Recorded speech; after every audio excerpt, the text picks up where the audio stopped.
रखते हैं। आप राजनीति के मामले में भी काफ़ी आपकी जो उपलब्धियां रही हैं, तो ऐसे व्यक्ति को आज हम आपके सामने लेकर आए और समय समय पर हम उनके वीडियो आपके सामने भेजते हैं और उनके वीडियो आप लोगों के द्वारा सराहे भी गए हैं। तो आज उनको हम लेके आए हैं बाबू जगदीश प्रसाद बाबू जी। और दूसरे, आप जो हमारी वीडियो देखते हैं, कृपया करके उनको हमारे चैनल को सब्सक्राइब कर दें और हमारे वीडियो को लाइक करें, शेयर करें और उस पर कमेंट ज़रूर करा करें। ये हमारी आपसे अनुरोध है। तो दोस्तों,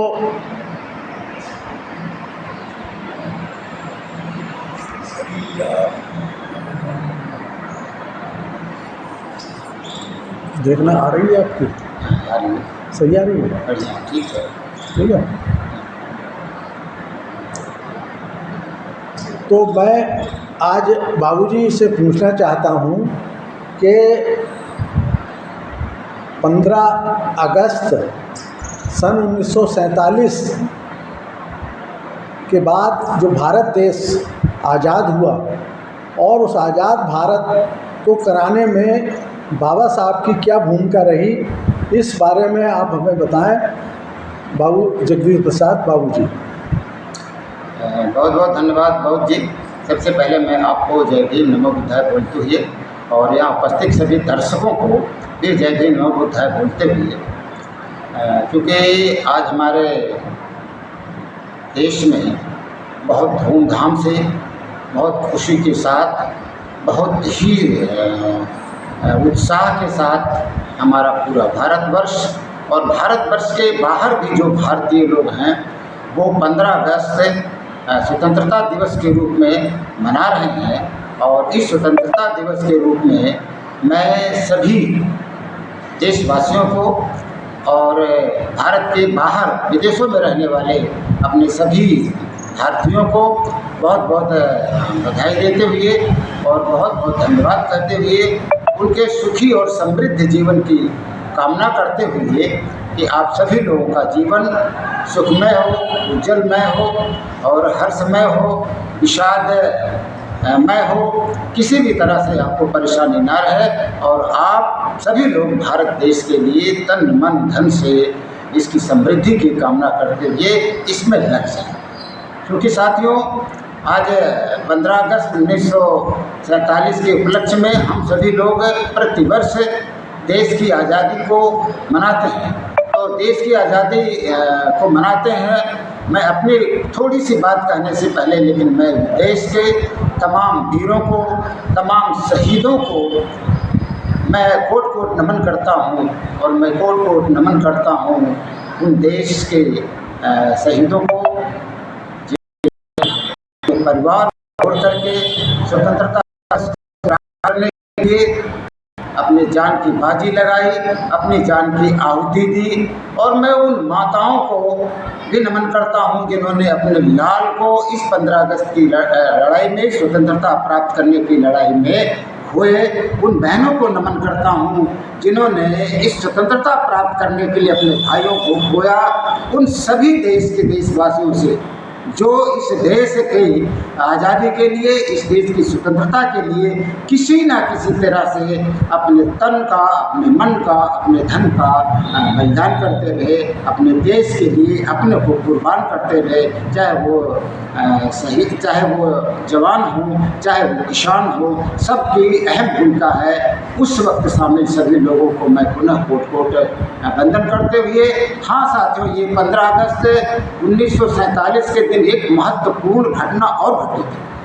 15 अगस्त 1947 को ही परम पूज्य बाबा साहब डॉक्टर भीमराव रामजी अम्बेडकर जी को प्रथम कानून मंत्री बनाया गया था। और प्रथम कानून मंत्री बनाने के बाद जो इस देश के शोषित समाज के लिए, बैकवर्ड समाज के लिए, पिछड़े वर्ग के लिए, अल्पसंख्यक समाज के लिए और सवर्ण समाज के लिए जाकर के बाद में संविधान निर्माण करने में सहयोग हुआ। और इसी के आधार पर, क्योंकि 15 अगस्त 1947 को बाबा साहब को प्रथम कानून मंत्री बनाया गया था, इसी के आधार पर 29 अगस्त 1947 को बाबा साहब को संविधान निर्माण समिति के प्रारूप समिति का अध्यक्ष भी चुना गया था, जिसके बाद बाबा साहब ने संविधान बनाने का पूरा कार्य किया। इस संबंध में अभी जिस प्रकार से केंद्र में भाजपा की सरकार चल रही है और उत्तर प्रदेश में भी भाजपा की सरकार चल रही है, लेकिन ऐसा लगता है कि दलित वर्ग के साथ कुछ अन्याय सा महसूस होता है। और बहुजन समाज पार्टी की स्थिति इस समय कैसी चल रही है, इस संबंध में अपने विचार रखें भाई। अच्छा प्रश्न किया कि देश में भारतीय जनता पार्टी की सरकार है और तमाम पार्टियां चुनाव में आती हैं और चुनाव में चली जाती हैं। बहुजन समाज पार्टी की स्थिति इस वक्त मेरी अपने समझ से, जिस तरह से पूरे उत्तर प्रदेश में आदरणीय बहन जी के निर्देशन में बहुजन समाज के लोग बहुत ही मेहनत के साथ, बहुत ही कठिन संघर्ष करते हुए, गांव-गांव जाते हुए अपने वो संगठन का निर्माण कर रहे हैं और लोगों को उन महापुरुषों का इतिहास बता रहे हैं, लोगों को आंदोलन करने के लिए तैयार करने के लिए, आंदोलित होने के लिए उनका इतिहास बता रहे हैं कि किस तरह से हमारे देश के महापुरुषों ने अपने इस देश के लिए, अपने इस समाज के लिए, इस पीड़ित वंचित समाज के लिए काम किया। क्योंकि किसी चीज़ को जानने से पहले हम लोगों को अपने इतिहास की भी जानकारी होनी चाहिए।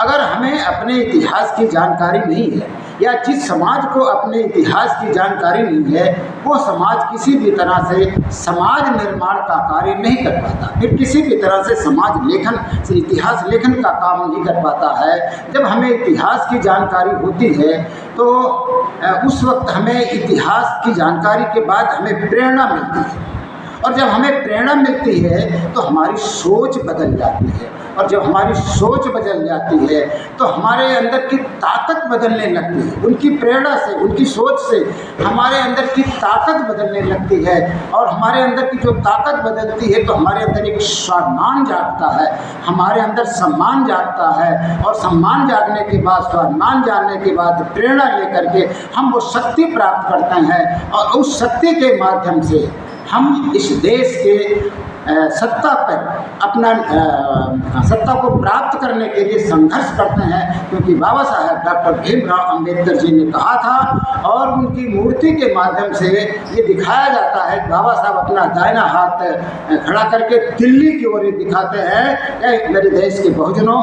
इस देश के शोषित पीड़ित समाज के लोगों, इस देश के अल्पसंख्यक समाज के लोगों, इस देश के सवर्ण समाज के लोगों जिनका संविधान में विश्वास है, जिनको में विश्वास है, जिनको सत्ता में विश्वास है, आप सभी लोग उस मंदिर रूपी, संसद रूपी मंदिर पर कब्जा करो।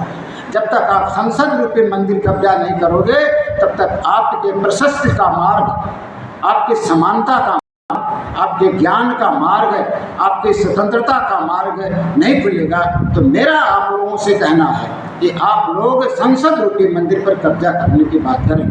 एक बात बहुत जी मैं और आपसे कहना चाहता हूँ, अपने दर्शकों से कहना चाहता हूँ जो यहाँ मेरी बात को सुन रहे हैं, जो भविष्य में भी मेरी बात को सुनेंगे, कि इस देश में बहुत से संगठन बने हैं, बहुत से संगठन बने हैं, और सब संगठन कुछ बिगड़ते रहे हैं, कुछ बनते रहे हैं, कुछ संगठन कमज़ोर होते चले जाते हैं, और कुछ संगठन धराशायी भी हो गए हैं। आखिर कारण क्या है कि हमारे संगठन जैसे संघर्ष की तरफ बढ़ते हैं वो कमज़ोर हो जाते हैं, कोई कारण होता है।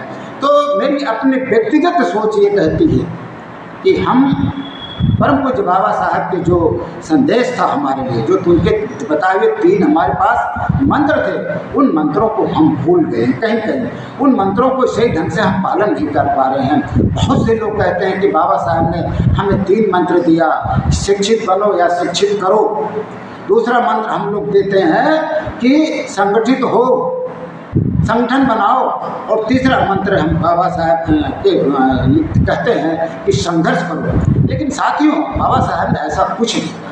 बाबा साहब ने जो शब्द कहा वो संघर्ष करने को कहीं नहीं कहा है। ये मेरे अपने व्यक्तिगत विचार हैं। बाबा साहब ने संघर्ष करने को कहीं कुछ भी नहीं कहा है, क्योंकि मैं आपको याद दिला दूं कि 9 मार्च 1924 को बॉम्बे के दामोदर हॉल में बाबा साहब ने एक सभा बुलाई थी, और सभा इसलिए बुलाई गई थी कि हमें एक संगठन बनाना चाहिए, और जब हम संगठन बना लेंगे तो उस संगठन के माध्यम से हम केंद्र सरकार को या अंग्रेज सरकार को, जो उस वक्त सत्ता पर काबिज थी, हम अपनी बात कह सकते हैं। सन ये कब की बात है? 9 मार्च 1924 की है। तो उस वक्त बाबा साहब ने यही कहा था हम लोगों को मराठी भाषा में और इंग्लिश में। पहले उन्होंने इंग्लिश में कहा है और फिर बाद में उन्होंने मराठी भाषा में कहा है, educate then agitate then organise. Baba Saheb ने कहा शिक्षित बनो, शिक्षित करो, दूसरों को शिक्षित बनाओ। बहुत अच्छा लगा। हमारे लोग शिक्षित भी बहुत हुए। वो अलग बात है कि वर्तमान में हमारे लोगों की संख्या ग्रेजुएशन में, पोस्ट ग्रेजुएशन में कम हो रही है, ये अलग बात है। लेकिन बाबा साहब ने कहा कि शिक्षित बनो, तो हमारे लोगों ने उस वक्त से लेकर आज तक आधी रोटी खाएंगे, भूखे रहेंगे, लेकिन स्कूल जरूर जाएंगे, पढ़ने जरूर जाएंगे, क्योंकि शिक्षा ही वो शेरनी का दूध है, जो इसे पीता है वही दहाड़ता है। ये बाबा साहब ने कहा था। दूसरा नारा जो बाबा साहब ने दिया, जो दूसरा सूत्र हमको बाबा साहब ने दिया, वो था एजिटेट। तो मेरे साथियों, एजिटेट का जो मतलब होता है, हम उसको संघर्ष में करते हैं। संघर्ष शब्द वहाँ नहीं है। हम संघर्ष तो करने को तैयार, रास्ते में आगे बढ़ जाते हैं। आज भी देखिए, सभी पार्टियां संघर्ष करने के लिए तैयार हो जाती हैं, झंडा बैनर के लिए तैयार हो जाती हैं। तमाम छोटी छोटी पार्टियां अनुसूचित जात जनजात की हैं, बैकवर्ड समाज की हैं, तमाम छोटी छोटी पार्टियां झंडा बैनर लेकर संघर्ष करती हैं, लेकिन कुछ दिनों के बाद फेल हो जाती। क्यों? क्योंकि उनके अंदर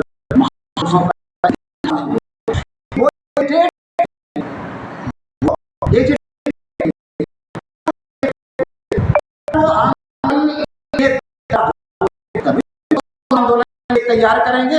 माननीय राम साहब ने कश्मीर से कन्याकुमारी से लेकर के पूरब से लेकर के यानी पश्चिम से लेकर के पूरब हर गांव जा करके, रास्ते में रुक रुक करके, एक एक रात बिता करके लोगों के लिए आंदोलन करने के लिए तैयार किया, आंदोलित करने के लिए आंदोलित बनाए लोगों को कि आंदोलन में आप लोग भाग लीजिए। लेकिन आंदोलन के बीच में उन्होंने अपने महापुरुषों के इतिहास को बताया कि आप उन पूर्वजों के वंशज हो, उन लोगों के वंशज हो, उन महात्माओं के वंशज हो, उन महात्माओं के वंशज हो, जिन्होंने इस देश को बहुत आगे ले जाने के लिए अपने शरीर की बलि दिया, अपने तन की बलि दिया, अपने धन की बलि दिया। और ये सब बाबा साहब ने कहा, और ये कहते हुए बाबा साहब ने एजिटेट करने के लिए कहा था। फिर बाद में उन्होंने ऑर्गेनाइजेशन बनाने के लिए किया, क्योंकि ऑर्गेनाइजेशन बना करके, संगठन बना करके हम संघर्ष के लिए तैयार हो गए।